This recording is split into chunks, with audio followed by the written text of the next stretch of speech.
ETV YouTube channels లో మీ వ్యాపార ప్రకటనల కోసం ఈ నంబర్కి కాల్ చేయండి.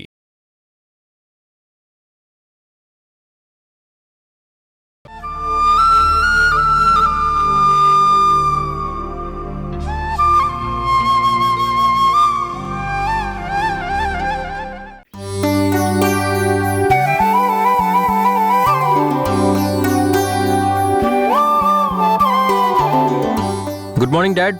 గుడ్ మార్నింగ్ రా.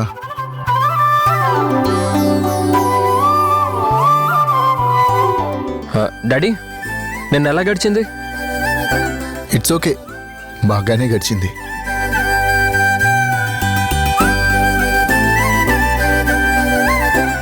అయినా ఎందుకు స్పెషల్గా నిన్న ఎలా గడిచిందని అడుగుతున్నావు? గబాల్ను నోరు జారేశానే. అంకుల్ నేదో కొత్త వర్క్ పార్ట్నర్షిప్లో స్టార్ట్ అవుతుంది అన్నారు కదా, అందుకని. వీడొకడు అన్ని మోసేస్తాడు, కొన్ని చోట్ల ఇరికించేస్తాడు. అంకులే కాదు నాన్న, నువ్వు కూడా అన్నావు కదా. నీతో అన్నానా? ఓ ఓకే ఓకే, అనే ఉంటానులే. వర్క్ ఎలా ఉందన్నా? That is okay, but partner నచ్చడం లేదురా. పార్ట్నర్ నచ్చట్లేదా? వన్ డేకే నచ్చట్లేదు అంటున్నారు. What's the problem? Attitude. Head స్ట్రాంగా? చాలా పొగరు, ఓవర్ కాన్ఫిడెన్స్. ముందు జాగ్రత్త మనకి చాలా అవసరం అనిపిస్తుంది. పార్ట్నర్కి కాన్ఫిడెన్స్ ఉంటే మంచిదే కదా నాన్న. మీరు జాగ్రత్తగా మెలగొచ్చు. యాటిట్యూడ్ పక్కన పెట్టేసి మింగిల్ అయిపోవడం బెటర్ నాన్న. కాన్ఫిడెన్స్ ఉన్న వాళ్ళ దగ్గర మనకి తెలియని కొన్ని విషయాలు తెలుసుకోగలుగుతాం. ముక్కు మీదే కోపం ఉన్న వాళ్ళతో ఎలా మింగిల్ అయ్యేది? ఏంటి తెలుసుకునేది? నిజాయితీ, ప్రేమ ఉన్న వాళ్ళ దగ్గర కోపం కామన్ నాన్న. అడ్జస్ట్ అవ్వడం బెటర్. కోపం ఎమోషన్స్కి కేర్ ఆఫ్ అడ్రస్ అంటారు నాన్న. ఓహో, నువ్వు చాలా ఎదిగిపోయావురా. ప్రవచనాలు ప్రబోధిస్తున్నావు, పరమహంసలా చెప్తున్నావు. నేను పరమహంసని కాకపోవచ్చు, నీ అంత ఏజీ లేకపోవచ్చు, కానీ కోపం ఉన్న వాళ్ళ మనసుల్లో ప్రేమ ఉంటుందని చదివా, ప్రాక్టికల్గా చూసా కూడా. నాకివన్నీ ఏమీ తెలియవురా. ప్రేమకు కోపానికి పొసగదు. కడుపులో కక్ష ఉన్నప్పుడే కోపం పొంగుకొస్తుంది. అది నాకు తెలిసిన విషయం. ఏంటి తండ్రి కొడుకుల మధ్య ఏదో డిబేట్ నడుస్తోంది? ఇప్పుడు హాస్పిటల్ టాపిక్ ఎత్తితే వివరాల్లోకి వెళ్తే బుక్ అయిపోవడం ఖాయం.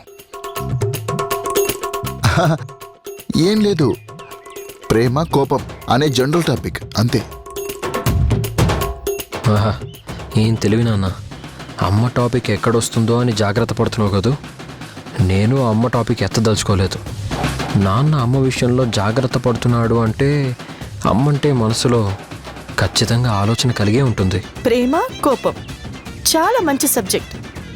జనరల్ సబ్జెక్ట్ అంటావేంటి? డిస్కస్ చేయాల్సిన సబ్జెక్ట్. జడ్జి చేయడం చాలా కష్టం.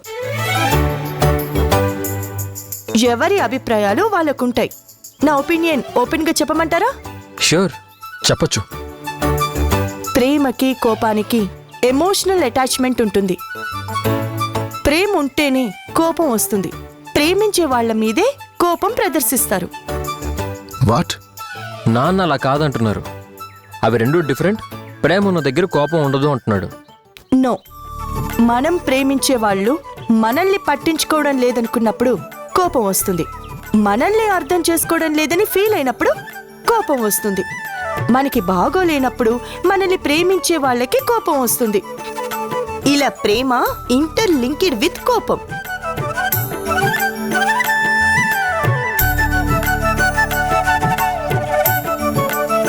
కాదంట.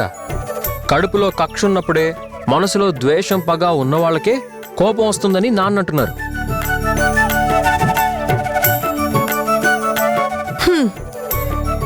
రాంగ్. కోపం వేరు, పగ వేరు.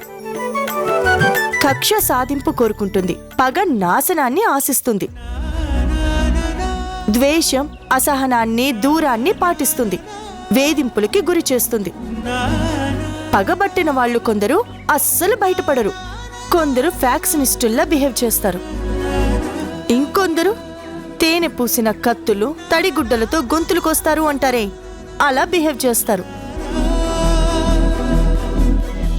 పైకి ప్రేమ నటిస్తారే కానీ ప్రేమించరు. ప్రేమ పేరుతో వంచిస్తారు, ద్రోహం చేస్తారు. వాళ్ళ ఆశలు ఆశయాలు నెరవేర్చుకుంటారు, అవతల వాళ్ళని పాతాళానికి తొక్కేస్తారు. కోపాన్ని బయట పెట్టుకున్న వాళ్ళ కడుపులో ఖచ్చితంగా ప్రేమ ఉంటుంది.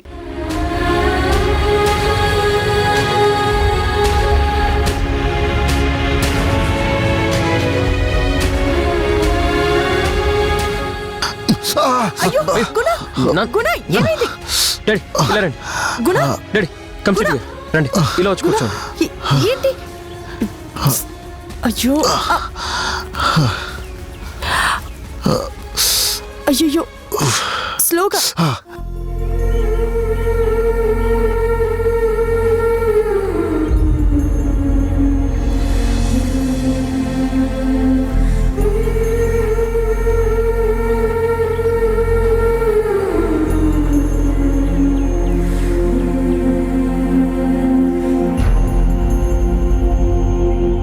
కాలు బెణికినట్టుంది డాడీ. నేనంటే నీకు ఇంత ఇష్టమారా? తండ్రంటే ఇష్టపడని కొడుకుంటాడా డాడీ?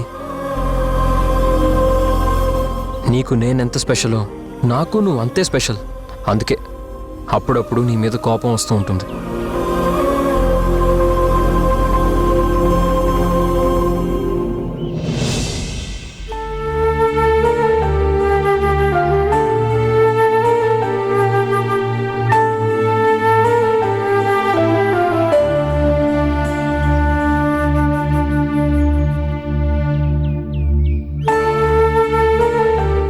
అమ్మమ్మా, అమ్మి వాళ్ళు ఇంకా రెడీ అవ్వలేదేంటి?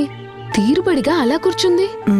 ఏమోనే, నాకు అర్థం కావడం లేదు. వెళ్ళాలా వద్దా? ఎందుకు అతన్ని చూస్తుంటే డిస్టర్బ్ అవుతున్నాను? వెళ్ళబుద్ధి కావడం లేదే.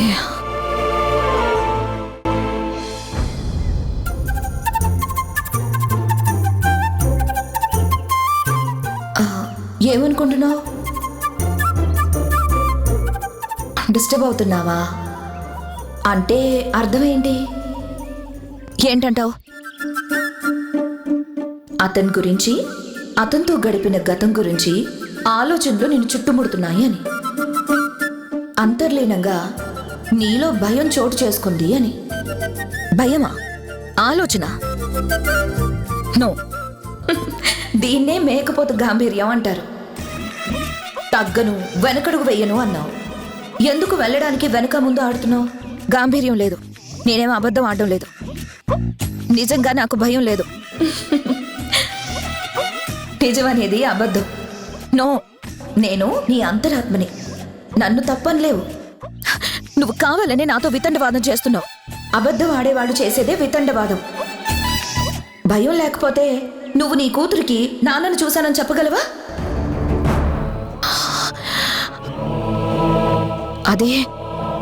అది చూడు, అది వేరు ఇది వేరు. ఎలా అవుతుంది?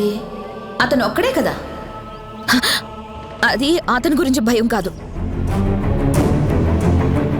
నా కూతురు నా నుంచి దూరం అవుతుందేమో అన్న ఆలోచన కాదు. అతనికి నువ్వు దగ్గర అవుతావేమో అని భయం. సమస్య లేదు. అయితే వెళ్ళు. వెళ్తాను. తనంతట తనే అగ్రిమెంట్ క్యాన్సిల్ చేసుకునేలా చేస్తాను. చూద్దాం. చూస్తూనే ఉంటావు. నేను నెగ్గి తీరుతాను. సరే. ఇదేంటి మళ్ళీ తనలో తనే మాట్లాడుకోవడం మొదలుపెట్టింది? అడిగి తెలుసుకోపో. ఏమ్మా, ఇవాళ వెళ్ళటం లేదా? ఎందుకు వెళ్ళను? వెళ్తాను. ఖచ్చితంగా వెళ్తాను. ఏంటి నీలో నువ్వే మాట్లాడుకుంటున్నావు? దేని గురించి అంతలా తర్జన భర్జన పడుతున్నావు? అది అదేం లేదు. ఏ చీర కట్టుకుని వెళ్ళాలా అని ఆలోచిస్తున్నాను అంతే. అయితే నేను సెలెక్ట్ చేస్తానమ్మా.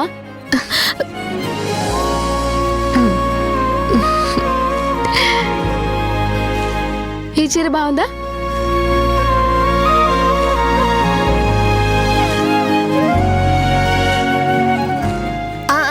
ఇది చూడు.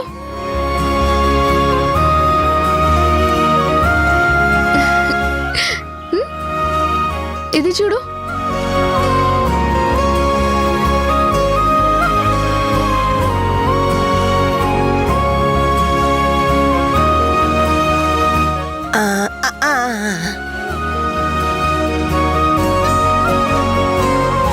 ఇది చూడు.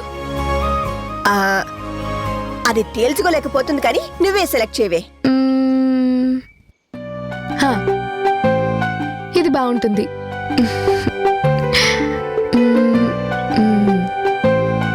ఇది ఫిక్స్. సూపర్ గా ఉంటుంది. కట్టుకొని రా అమ్మా. పదమ్మమ్మా. ఆ,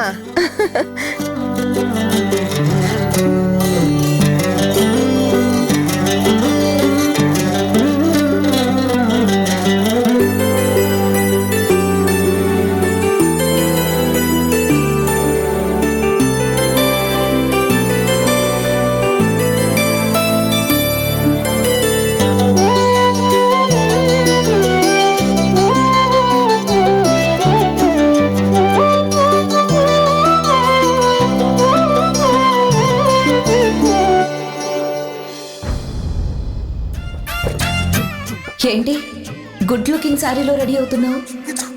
ఏంటి కదా, నేనేమి ఇష్టంగా రెడీ అవ్వదలుచుకోలేదు. మధు సెలెక్ట్ చేసి కట్టుకోమంటుంటే కట్టుకుందాం అనుకున్నాను. ఎవరి మీదో నెట్టడం ఎందుకు? సెలెక్షన్ మధుదైతే నువ్వెందుకు మళ్ళీ భుజం మీద వేసుకొని చూడ్డం? మంచి చీరలో మంచిగా కనిపించాలని ఆశే కదా.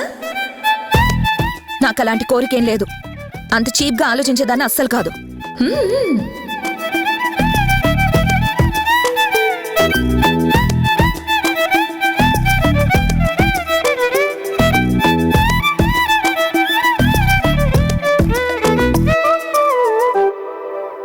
ఈ చీరే కట్టుకుని వెళ్తాను. నాకు నప్పనిది నీకు నచ్చనిదే కట్టుకుని వస్తాను. ఓ, రివెంజ్ ప్లానా? నచ్చనిది కట్టుకుని వెళ్తే నీ వంక చూడ్డానా? ఎస్. అతనికి గతం గుర్తు చేస్తే నాకు గతం గుర్తు చేసి ట్రాప్ చేయడానికే ఈ చీర కట్టుకుందని అనుకుంటే, ట్రాప్ చేయాలనుకునే వాళ్ళు నచ్చని చీరను కట్టుకుని వెళ్ళరు కదా. చూడు, నువ్వు టూ మచ్గా నన్ను డీగ్రేడ్ చేశావంటే నా కొళ్ళు మండుతుంది. నేను ఈ చీరే కట్టుకుని వెళ్తాను.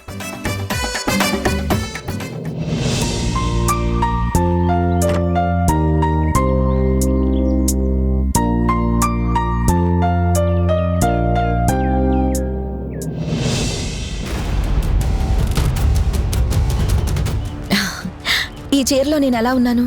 అస్సలు బాగలేవు. థ్యాంక్స్. నాకు కావాల్సింది అదే. గుణ కూడా ఇలాగే తల కొట్టుకోవాలి, గెట్అవుట్ అనాలి. అప్పుడు నేను హ్యాపీ, నా game success.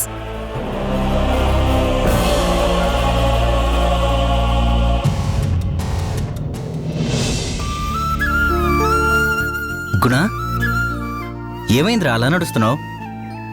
Body present, mind absent అంటారే, అలా నాన్న ఎవరి గురించో ఆలోచిస్తూ ఎక్సర్సైజ్ చేస్తూ స్లిప్ అయ్యాడు. కాలు బెనికింది. కాలు స్లిప్ అయింది, అంతేగాని నేనెవరి గురించే ఆలోచించలేదు. ఓకే నాన్న, నువ్వే కరెక్ట్. పద.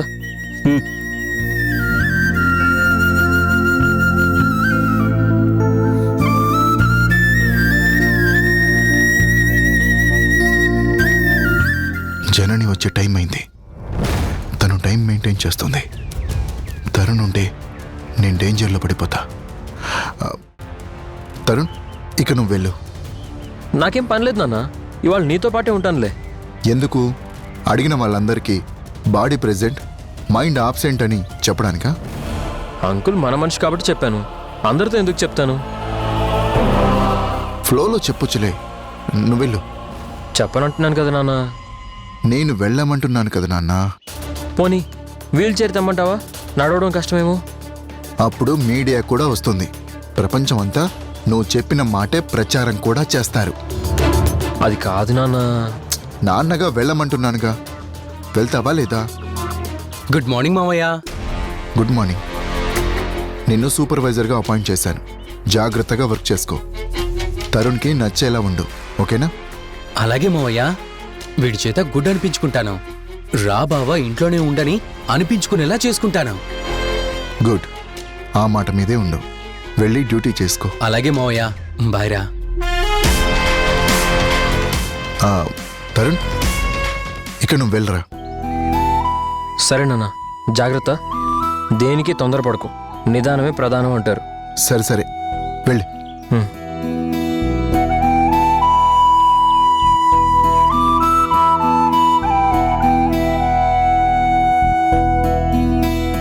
నాన్నా, నువ్వెందుకు వెళ్ళమంటున్నావో నాకు తెలుసు నాన్న, కానీ నేను వెళ్ళనుగా.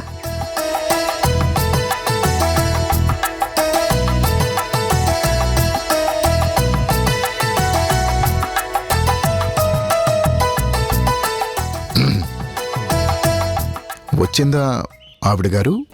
ఆవిడ గారంటే? అదే యోగా టీచర్. ఓ, వదిన గురించా?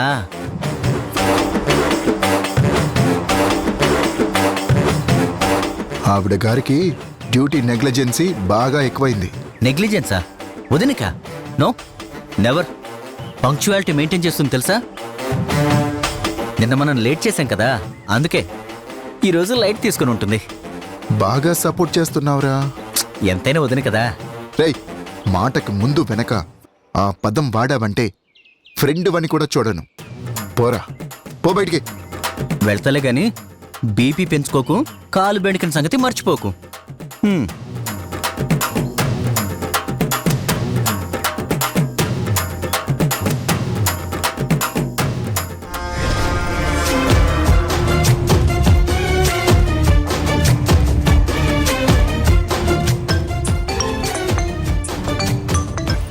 చెప్పరా. గుడ్ న్యూస్ మమ్మీ, కంగ్రాచులేషన్స్ చెప్పు. ఏంటది? హాస్పిటల్లో సూపర్వైజర్ గా మావయ్య అపాయింట్ చేసేశాడు. గుడ్. కరెక్ట్ పోస్టే. నువ్వు మావయ్యని సూపర్వైజ్ చేయొచ్చు. ఎలా అయినా నిన్న మావయ్యతో మాట్లాడిన మనిషి మళ్ళీ వస్తే ఫోటోలు తీసి నాకు పంపించు. Sure mummy. అవునరా, మావయ్య డీటెయిల్స్ అడిగిన అమ్మాయి సంగతి ఏం చేశావు? ఆ పిల్ల నా ఫోన్ అటెండ్ చేయడం లేదు మమ్మీ. అటెండ్ చేయడం లేదని వదిలేస్తావా? అంత ఆరాటపడిన మనిషి మాట్లాడడం, ఆరా తీయడం మానేసిద్దంటే ఏదో తిరకాసు ఉండే ఉంటుంది. అస్సలు వదలొద్దు. ఏం చేయమంటావే? నంబర్ ఉందిగా, ఆ నెంబర్తో అడ్రస్ ట్రేస్ చేయి, డీటెయిల్స్ గ్యాదర్ చేయి. ఆ తర్వాత అన్నీ నాకు ఫార్వర్డ్ చేయి. నెగ్లెక్ట్ చేస్తే నేను టాలరేట్ చేయను. సరే సరే, ట్రై చేస్తా. రే, ట్రై చేయడం కాదు, సాధించి నాకు పంపించు. Okay mummy. పనికి మాల పనులు చాలా చేస్తాడు, వాటిల్లో ఫస్ట్ ఉంటాడు. పనికొచ్చే విషయాల్లో మాత్రం లాస్ట్. వీణ్ణి నమ్ముకుంటే నష్టమే కానీ లాభం ఏమయ్యేటట్టు లేదు. నా ప్రయత్నం నేను చేయడం బెస్ట్.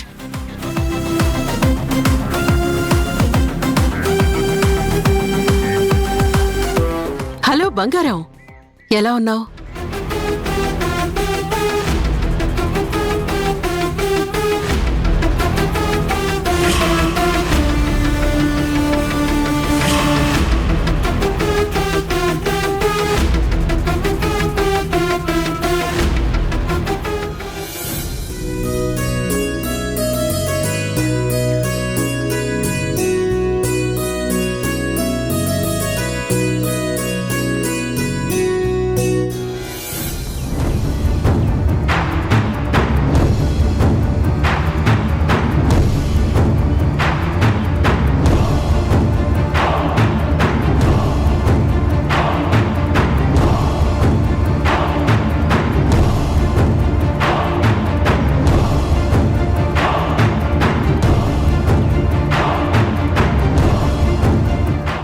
చిరాకు నన్ను చూసా, లేకపోతే నేను కట్టుకున్న చీరను చూసా? నువ్వు ఈ చీరలో నేనెప్పుడో అన్న మాటలు గుర్తు తెచ్చుకొని నన్ను రెచ్చగొట్టాలని రెచ్చిపోతే గొడవైతే నేనే అగ్రిమెంట్ విత్డ్రా చేసుకుంటానని కట్టుకొచ్చావు కదా. రెచ్చిపోతే ఏమవుతుందో చూస్తా. ఈ చీరలో మీరు చాలా అగ్లీగా ఉన్నారు. శారీ అస్సలు సూట్ అవ్వలేదు. అమ్మమ్మలాగా అడుక్కు తినే లుక్ వచ్చింది. నా డ్రెస్సింగ్ గురించి తమరికెందుకు? కామెంట్ చేసే హక్కు అధికారం మీకెవరిచ్చారు? నాకు నచ్చింది నేను కట్టుకున్నాను. హక్కు అధికారాలతో ఏం చెప్పట్లేదు. యాజ్ ఎ కొలిగ్గా నా ఒపీనియన్ చెప్పాను. నాకు ఈ కలర్ చూస్తేనే ఎలర్జీ, అరికాలి మంట నెత్తికెక్కుతుంది. నాకు తెలుసు, అందుకే కావాలనే కట్టుకొచ్చాను.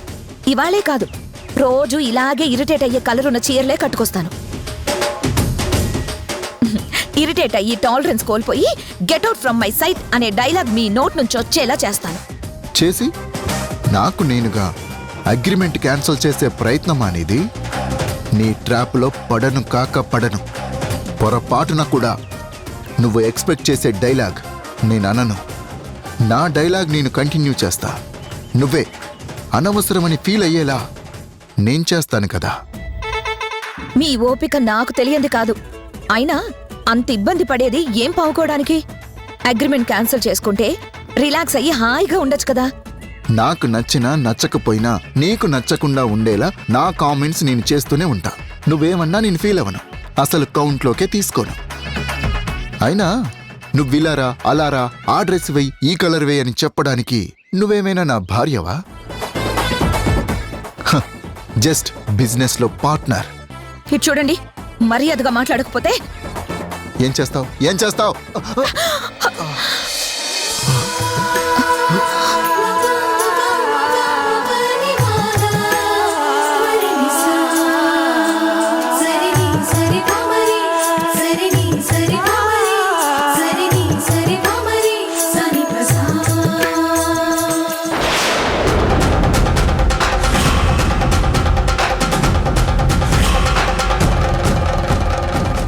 నీ తమ్ముడు మామూలుడు కాదమ్మో, సినిమా హీరో లెవెల్లో ఆ ఆంటీని పట్టుకుని పోజులిస్తున్నాడు.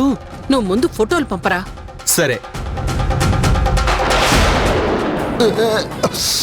అబ్బా